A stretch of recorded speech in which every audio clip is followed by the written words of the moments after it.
Bienvenidos al webinar que va a realizarse el día de hoy, que va a versar sobre la procalcitonina. Lo vamos a impartir el doctor Javier Cobo, especialista en enfermedades infecciosas, jefe de sección, y yo mismo, que soy Ignacio Arribas, jefe de servicio de bioquímica clínica. Los dos trabajamos en el Hospital Universitario Ramón y Cajal. El seminario web educativo de hoy es presentado por LabRoots y patrocinado por Abbott. Es una empresa líder de diagnóstico in vitro.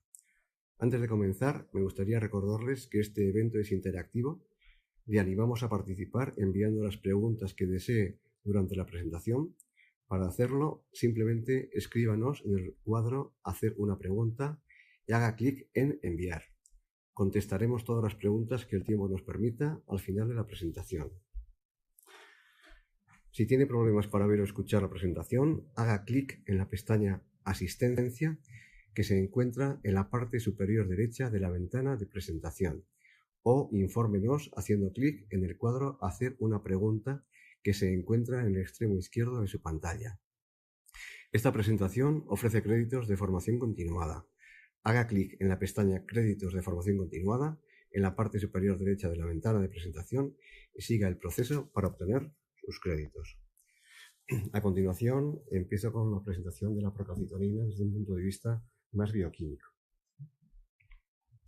La procalcitonina se sintetiza en las células C de la glándula tiroides a partir de un precursor que es la preprocalcitonina. Este péptido sufre una proteólisis por una peptidasa y se libera el nuevo péptido que se conoce con el nombre de procalcitonina y que consta de 116 aminoácidos. La procalcitonina posteriormente sufre una nueva proteólisis con una nueva peptidasa y se libera la hormona calcitonina. Posteriormente, una nueva proteólisis da lugar a otro péptido que se conoce con el nombre de catacalcina. En situación de infección o de sepsis, se produce una síntesis de procalcitonina en localización extratiroidea, en concreto en hígado, riñón y páncreas. Esta procalcitonina no sufre proteólisis, no es sensible a la peptidasa. Por tanto, en estas situaciones se produce un aumento típico de la procalcitonina, pero no de la calcitonina.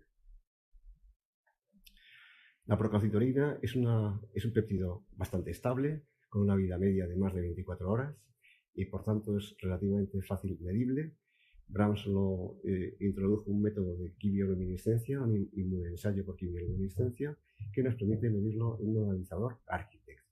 Tiene un valor de referencia que es habitualmente muy bajito, por debajo de 0,1 nanogramo mililitro, y en situaciones de infección severa puede elevarse entre 1000 y 10.000 veces sobre el valor basal.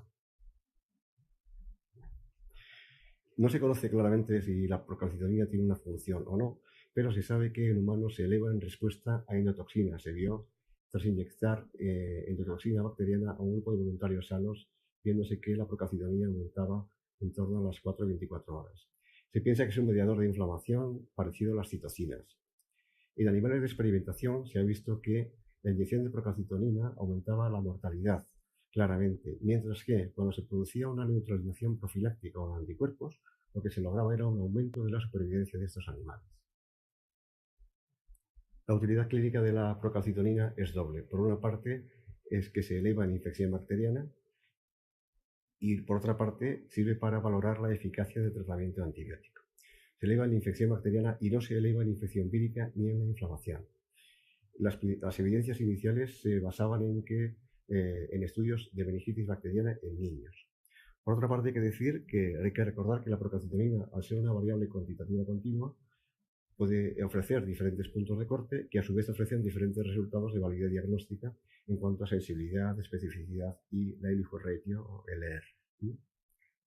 En un estudio realizado en pacientes adultos ingresados en cuidados intensivos del Hospital Príncipe de Asturias, cuando empleamos un punto de corte de 0,5, el proporcionado por el fabricante, obtuvimos una LR positiva de 2,2 y una LR negativa de 0,3. Cuando el cutoff era de 1,6, que era el valor de la mediana de resultados de nuestro estudio, en un estudio de regresión logística, en el cual buscábamos ver qué parámetros resultaban asociados de forma independiente a sepsis, vimos que la procalcitonina cuando era en los pacientes que tenían un valor superior a la mediana, la probabilidad de sepsis superaba en casi 4 veces a los pacientes que tenían una procalcitonina inferior. También vimos que la variable SOFA, como era de esperar, también se mostraba una asociación independiente a sepsis. En otro estudio posterior, una revisión sistemática realizada en niños con infección severa, se vio que con el valor de corte de la procalcitonina de 0,5, pues el LR positivo estaba oscilado entre 9,7 y 3,1, el negativo entre 0,08 y 0,25. Cuando el punto de corte subía a 2, al valor de 2, el LR positivo aumentaba significativamente casi al doble, 3,56. Y con este mismo punto de corte, cuando se buscaba la eficacia de varias variables combinadas, se vio que el LR positivo subía de forma espectacular siempre y cuando entre las variables combinadas estuviera presente la procalcitonina. De hecho, alcanzándose un LR positivo de mayor de 10, que es un resultado excelente. Y a continuación doy paso al doctor Javier Cobo para que hable de la utilidad práctica de la procalcitonina. Bueno, mi nombre es Javier Cobo, yo trabajo como jefe de sección de enfermedades infecciosas en el Hospital Ramón y Cajal, atendiendo como consultor problemas infecciosos, infectológicos en el ámbito hospitalario. Hoy vamos a hablar de la procalcitonina como herramienta en la gestión del tratamiento antibiótico. En la práctica hospitalaria diaria, nosotros nos enfrentamos a pacientes que tienen síntomas y signos que sugieren una infección, pero que también pueden no serlo. Los pacientes pueden tener fiebre, o que nos puede parecer, por ejemplo, que eso puede ser una infección, pero no siempre lo es. Muchos pacientes tienen mucha información microbiológica, cultivos positivos que pueden expresar una contaminación, una colonización o también ser una infección. Y además esto ocurre en pacientes que tienen enfermedades o condiciones que predisponen a la infección o que se pueden complicar con la infección. Todo eso genera, como podéis imaginar, unos escenarios de incertidumbre, ¿no? En el que uno muchas veces, pues, lo veis en la práctica diaria, qué significan estos cultivos en este enfermo, ¿no? ¿Qué es lo que tenemos los médicos para intentar solucionar estos escenarios de incertidumbre? El juicio clínico, la experiencia, la exploración clínica, la anamnesis y también criterios microbiológicos, ¿no? Tradicionalmente en microbiología algunos cultivos los informa con recuentos bacterianos, más de 10 a la 5 unidades formales de colonia, más de 10 a la 3 en un lavado broncoalveolar. Bueno, son criterios que nos ayudan y sobre todo nos hemos manejado durante muchos años pues con marcadores biológicos a la cabeza de los cuales están los leucocitos en sangre periférica y la fórmula o la proteína C reactiva, y realmente poco más hemos tenido para tomar decisiones respecto a la utilización o no de antibióticos en los pacientes, ¿no? Surge así, desde hace ya unos años, la posibilidad de disponer de un nuevo biomarcador para la infección, que es la procalcitonina. Si os fijáis y si hicierais una búsqueda en PubMed, veríais que hay más de 200 publicaciones al año solamente seleccionando en el título procalcitonina.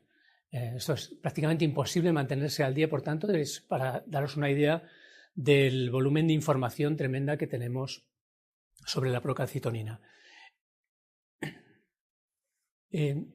Con cualquier biomarcador, con cualquier prueba diagnóstica, uno se puede plantear qué utilidad tiene en el diagnóstico, en el pronóstico y en el tratamiento, ¿no? La pregunta del diagnóstico es cómo de útil es este biomarcador, la procalcitonina, para diagnosticar la sepsis o una infección bacteriana, como marcador de infección bacteriana que es. Desde el punto de vista del pronóstico, uno diría, bueno, tener una procalcitonina muy alta es peor pronóstico o significa peor pronóstico para el paciente, o si la procalcitonina no baja, ¿no? Sería utilidad del test en el ámbito del pronóstico de las infecciones. Y por último, creo que es muy interesante, también este biomarcador le podemos pedir que nos sea útil para ver decisiones respecto a la suspensión del tratamiento antibiótico. Eso es un poco lo que os voy a intentar resumir a lo largo de la charla. Para empezar, hay que conocer, como en cualquier biomarcador, su cinética y sus características, ¿no? Procalcitonina se diferencia de la proteína C reactiva en que es más sensible y específica, pero también en su cinética. La cinética de la procalcitonina es más cercana a los eventos, digamos, fisiopatológicos que están ocurriendo en el paciente. Fijaos que en esta gráfica el eje de abscisas no es un eje normal y van las horas 1, 2, 6, 12, 24, de manera que realmente esta gráfica tendría que atravesar la pared de esta sala para que nosotros pudiéramos ver la verdadera dimensión de estas curvas. Con esa salvedad podéis entender que esta curva de procalcitonina es mucho más precoz y también desciende mucho antes que lo hace la proteína C reactiva. Por tanto, está más cercana a los eventos y a los sucesos, digamos, fisiopatológicos que están ocurriendo en el paciente. Su vida media es entre 20 y 35 horas y luego es importante también conocer algunos aspectos de su eliminación y conocer, por ejemplo, que se elimina en las técnicas de reemplazo renal continua, como la hemofiltración venovenosa. Como todo biomarcador, no es perfecto y tiene falsos positivos y falsos negativos, que hay que conocer para interpretar bien en el contexto clínico en el que lo vamos a utilizar.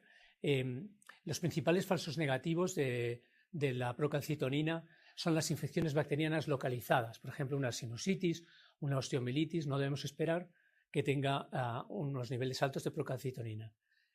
También hay información un poco contradictoria o difícil de interpretar en ámbitos como la endocarditis o los enfermos neutropénicos, y también hay que conocer que en las primeras horas de una sepsis, si tenemos un enfermo muy monitorizado y súbitamente desarrolla una sepsis, puede que en las primeras horas todavía la procalcitonina no se haya elevado a rangos, digamos, que nosotros lo valoremos como patológico. Y también, como pasa con el resto de biomarcadores que ya he mencionado, tenemos falsos positivos, como podéis ver en la imagen, pues relacionados con situaciones clínicas en las que hay inflamación de otra etiología que no sea la infección, como ocurre en un politraumatizado, después de grandes cirugías o de quemaduras extensas, o también en pacientes que tienen trastornos graves como un shock cardiogénico o fracaso multiorgánico de otro origen.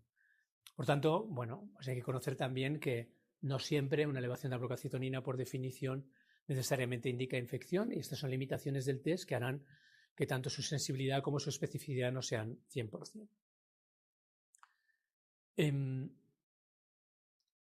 Hay muchísimos estudios intentando delimitar cuál es la precisión de la procalcitonina en el diagnóstico de la sepsis.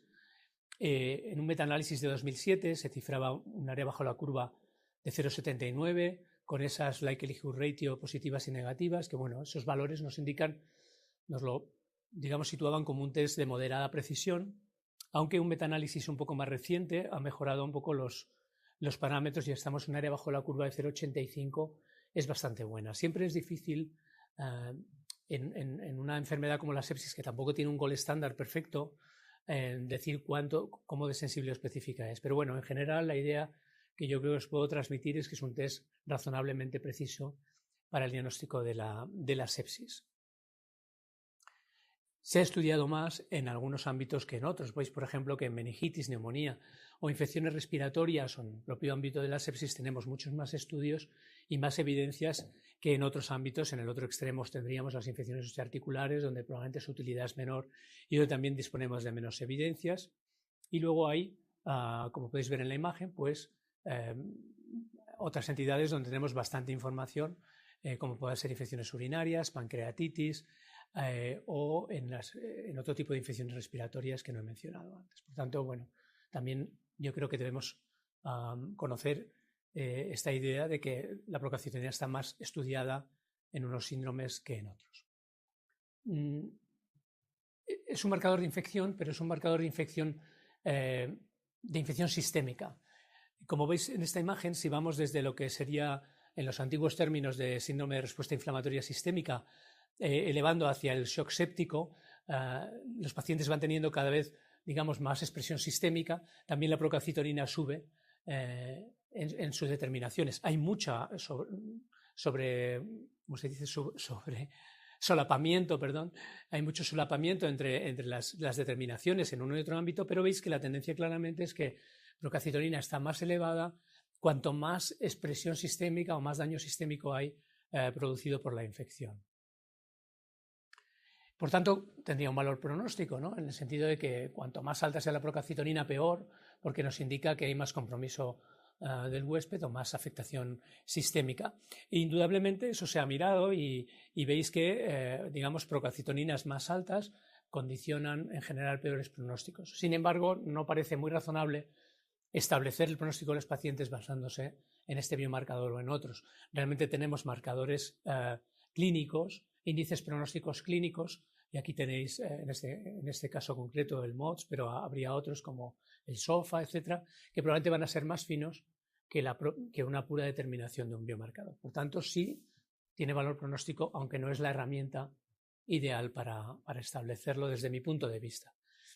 También el pronóstico podríamos establecerlo no solo por cómo de alto está el biomarcador, cómo de alta es la procalcitonina, sino también cómo desciende.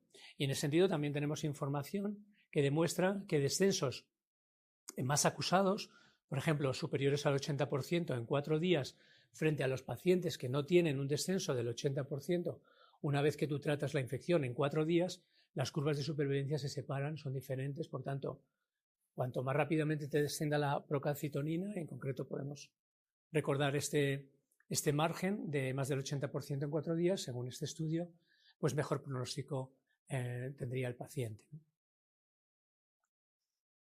Hay muchos estudios que han intentado establecer un parámetro concreto y decir, si el paciente le desciende la procalcitonina más de un 50% en las 72 horas, bueno, veis que cada artículo, cada autor ha buscado parámetros, porcentajes de descenso un poquito diferentes y puntos de corte un poquito diferentes, pero si queréis un poco globalmente de esta tabla que recopila pues, muchos estudios en este sentido, quizá nos podemos quedar con la idea aproximadamente un descenso del 50% a las 48-72 horas sería un marcador de buen pronóstico y el no alcanzarlo sería un marcador de peor pronóstico. Esto es indudablemente útil en el manejo sobre todo de pacientes críticos en cuidados intensivos, donde a veces no es fácil evaluar la respuesta, el paciente sigue dependiente de drogas vasoactivas, sigue con fiebre, a lo mejor todavía no tenemos microbiología, y la verdad es que disponer de este biomarcador en 48 horas con un descenso acusado, pues sería, digamos, una ayuda para estar más tranquilos de que el paciente, de que probablemente el tratamiento antibiótico esté bien elegido. Pero realmente en lo que, desde mi punto de vista, procalcitonina ha sido un poco diferente, o yo destacaría como biomarcador, es en que, más allá de que hayamos podido estudiar cómo de sensible o específico es un poco las preguntas habituales que uno le pide a un biomarcador, ¿no? Cómo de bueno es para afirmar o negar el diagnóstico de sepsis, cuánto se eleva, cuánto desciende, en qué ritmo, estas preguntas que más o menos hemos ido contestando.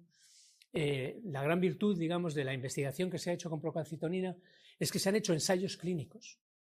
Esto no es habitual. Nosotros hacemos ensayos clínicos con medicamentos, ¿no? Con intervenciones con medicamentos. Esto es una intervención con un análisis de laboratorio. Esto es original desde mi punto de vista y es algo que confiere un valor añadido a este biomarcador. ¿Qué es lo que se ha hecho? Intentar responder a la pregunta de cómo en la práctica clínica afecta el hecho de que para un paciente concreto dispongamos de la procalcitonina. Es una pregunta diferente de cómo de sensible o específico es, porque el test podría ser muy sensible o muy específico y no tener ningún impacto en la vida real, porque fuéramos capaces de manejar al paciente con independencia de la disponibilidad de ese test.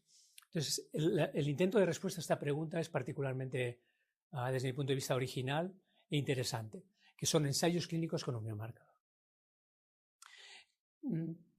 Yo creo que todos los ensayos clínicos que se han hecho con procalcitonina, que son muchos, se han hecho con un diseño como el que podéis encontrar en la imagen.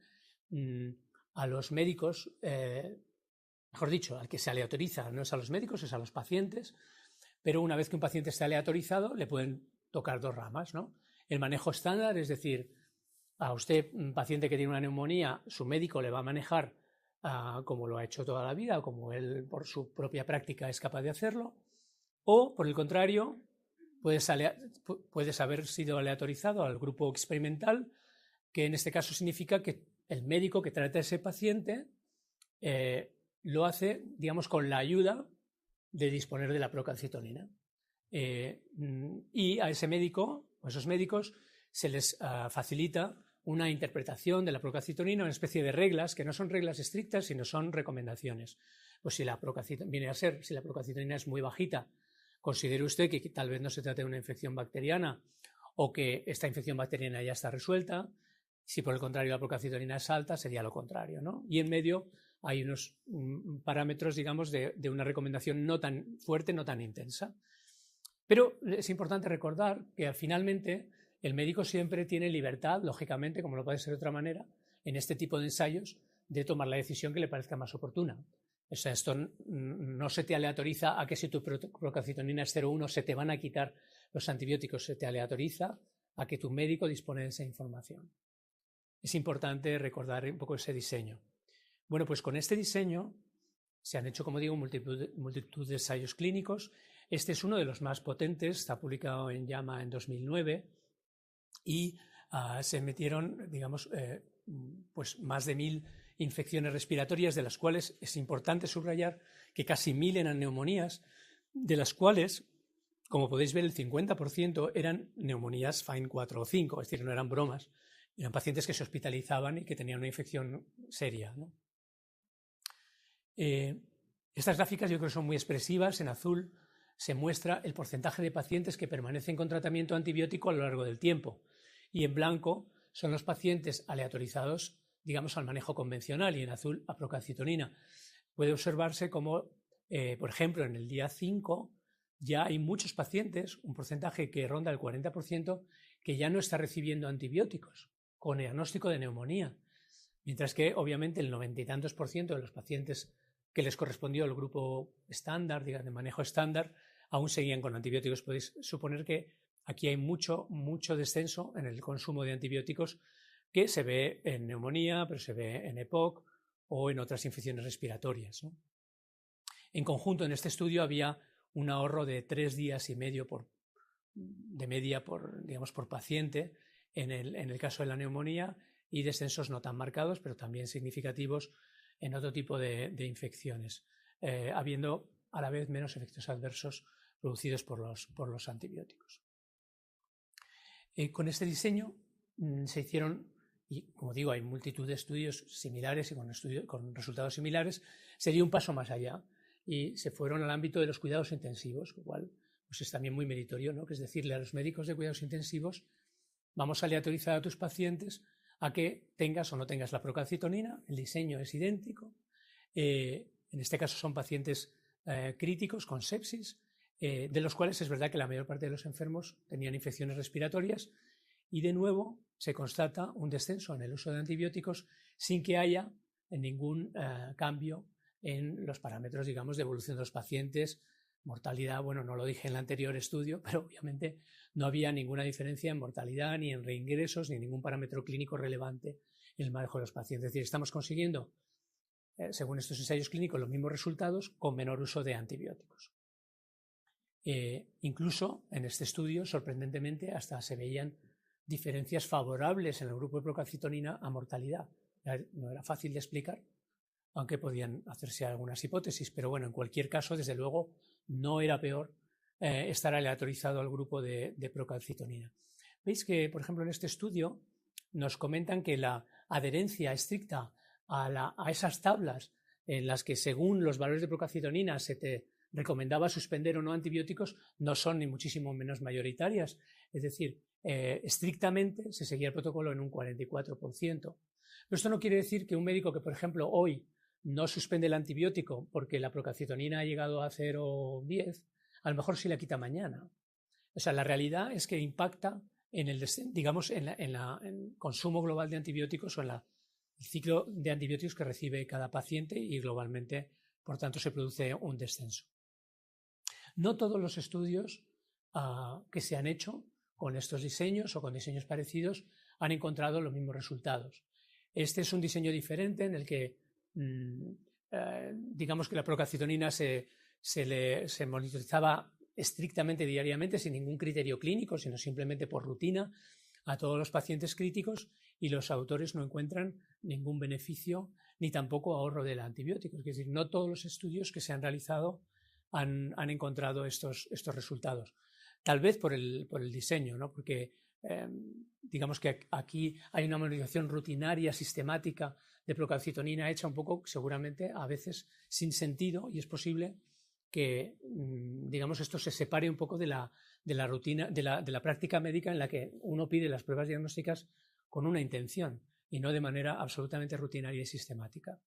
De manera que en el ámbito de los cuidados intensivos, finalmente sí disponemos de un metaanálisis donde, como vais a ver en las gráficas, sí que se confirma mayoritariamente. Hay algún estudio donde no se alcanza la diferencia estadísticamente significativa, pero en conjunto, digamos, de este metaanálisis de 7-8 estudios, sí muestra un descenso no tan marcado como el que vimos en las neumonías o en las infecciones comunitarias, pero sí significativo de menor uso de antibióticos en cuidados intensivos sin cambios en la mortalidad.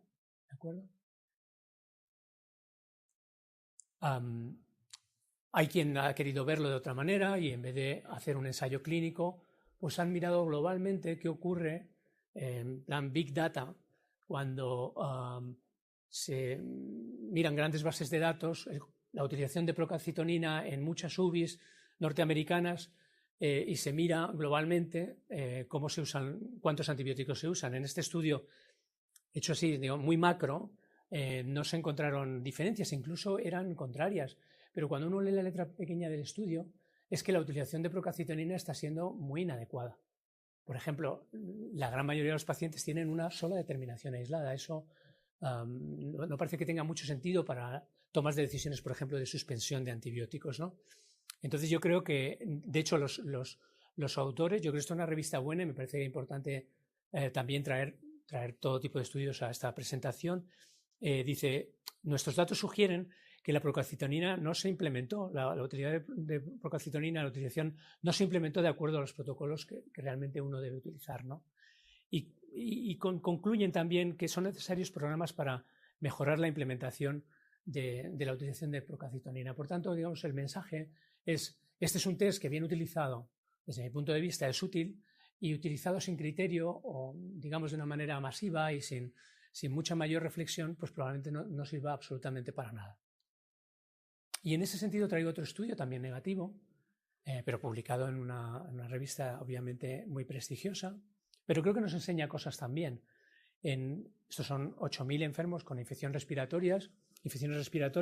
Como vais a ver ahora, muchas de estas infecciones respiratorias son banales, o muchas ni siquiera son infecciones respiratorias, y entonces los autores no encuentran diferencias.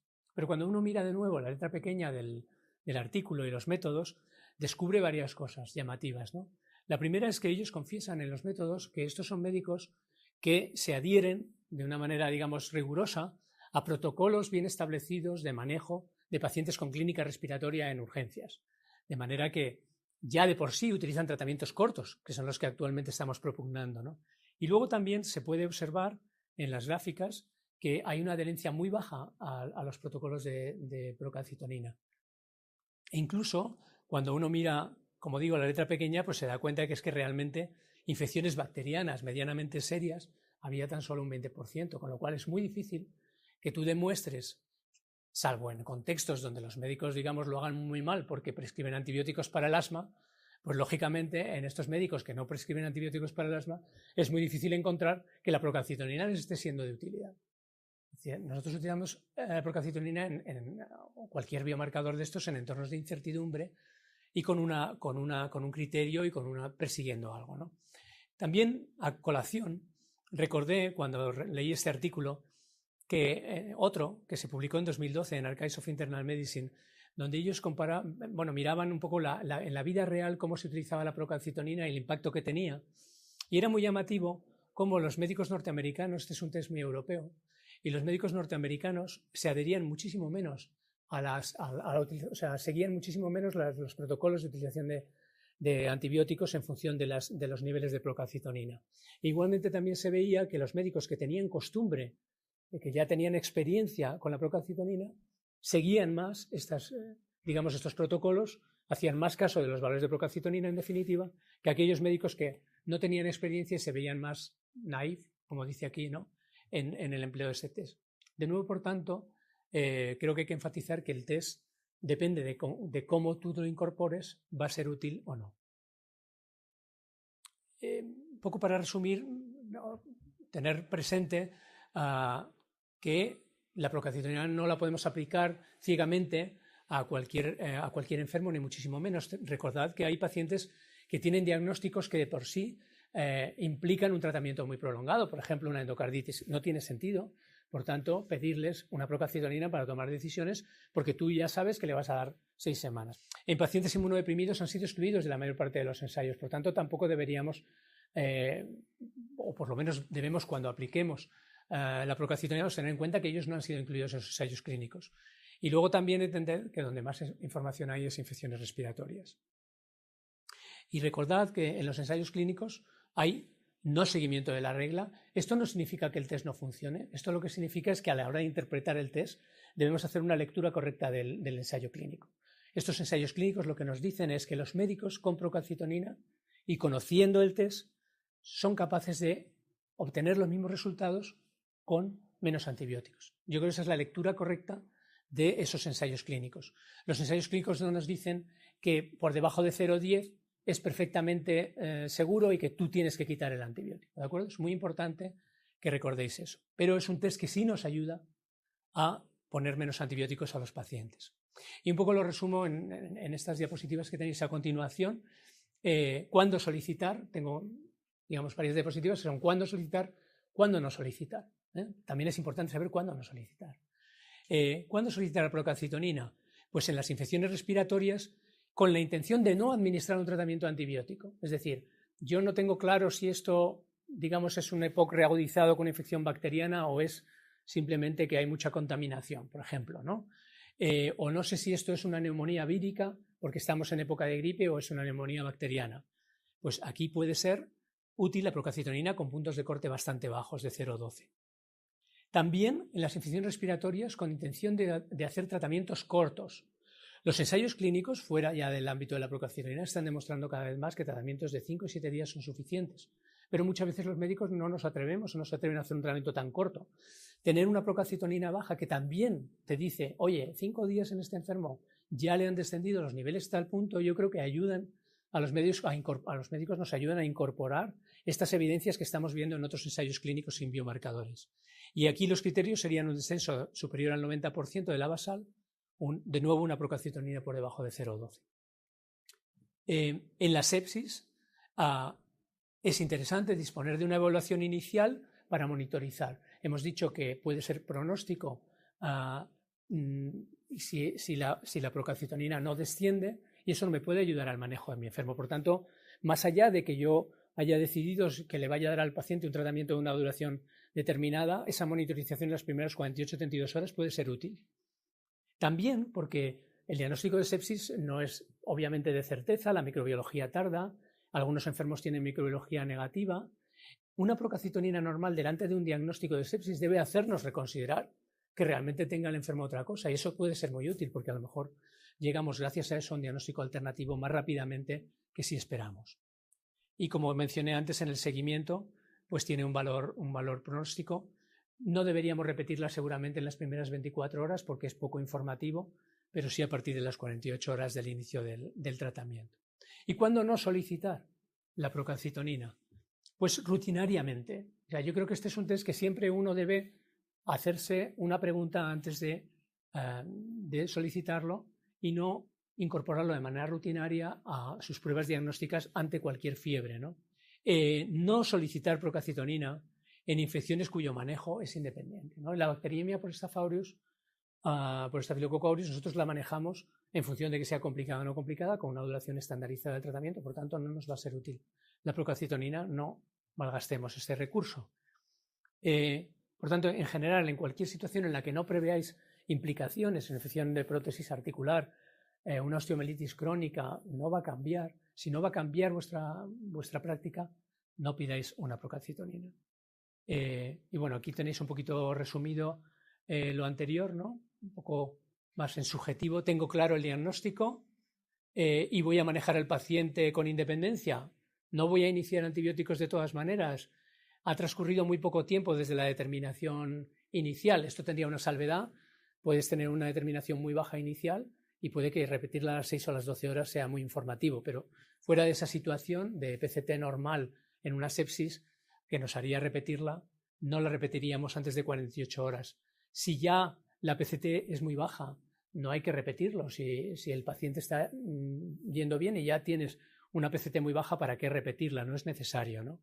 O si tú no vas a suspender los antibióticos por el valor de la PCT, y un poco aquí tendríamos las situaciones un poco opuestas en las que sí la PCT va a influir sobre nuestra práctica clínica y por tanto estaría justificado solicitarla.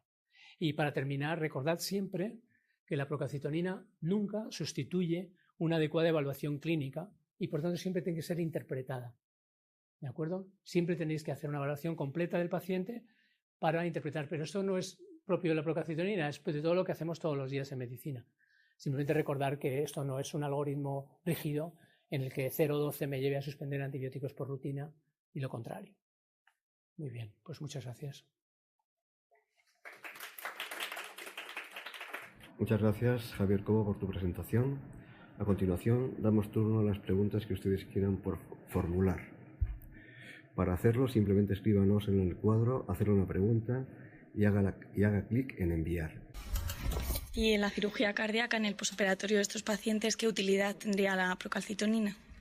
Pues justo esa es una cirugía en la que se han hecho muchos estudios, quizá porque es una situación muy protocolizada, muy repetitiva, en la que las complicaciones son importantes y en las que otro biomarcador estándar, como es la proteína C reactiva, permanece elevado durante semanas y, digamos, con un comportamiento muy errático, de manera que también todos estos enfermos tienen leucocitosis posterior en el posoperatorio inmediato.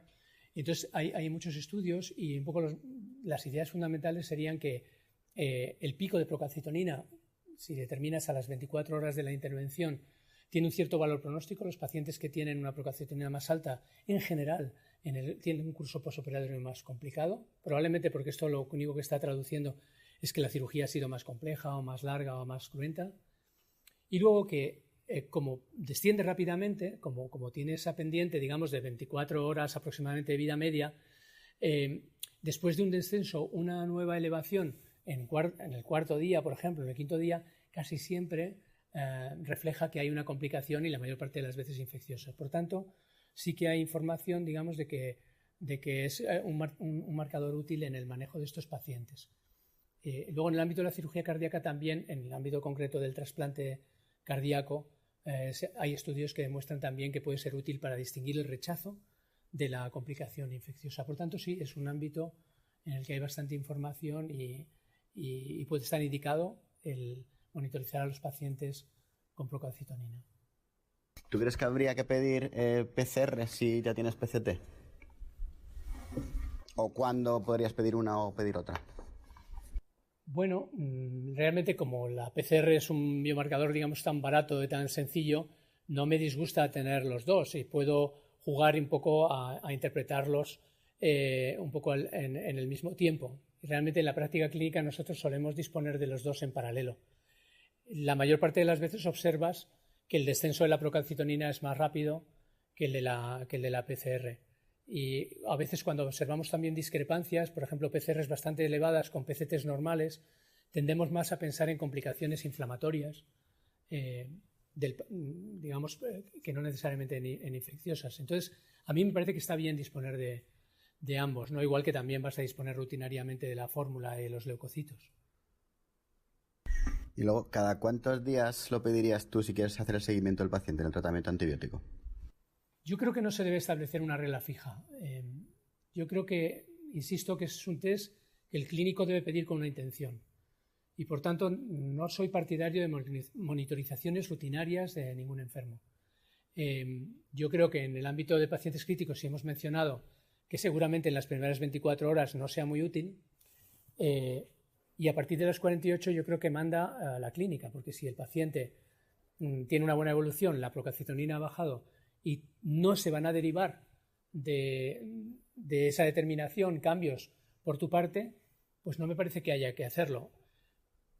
Si el enfermo 3 días después vuelve a tener fiebre y vuelvo a estar preocupado y vuelvo a hacerme esa pregunta, pues entonces puede estar. Yo creo que hay que individualizarlo en todos los pacientes y siempre, insisto, con una intención de utilizar ese test para decisiones diagnósticas o terapéuticas complementarias. Así a grosso modo, ¿tú no pedirías a las 48 horas para ver cómo va el paciente y luego en torno al día 5 si quieres suspender el tratamiento antibiótico. O sea, por decir dos puntos muy sencillos de recordar. Sí, me parece bien si de verdad el médico va a utilizar al quinto día esa determinación para suspender el tratamiento antibiótico. Por eso insisto, si el médico no va a decidir en función de ese valor, pues seguramente es superfluo hacerlo.